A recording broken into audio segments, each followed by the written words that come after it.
ரெடிங்ஸ்ல பாத்தீங்கன்னா செம்ம ஸ்பாட் ஒன்னு சொல்றேன், நோட் பண்ணிக்கோங்க, ஸ்கிப் பண்ணாம.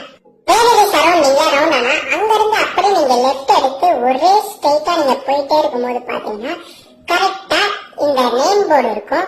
எங்க இருந்து நீங்க கரெக்டா லெஃப்ட் எடுத்த உடனே அகைன் இங்க பைபாஸ் வரும். நீங்க அங்க இருந்து பாத்தீங்கன்னா வெளில ஒரு பார்க் வந்துடும்.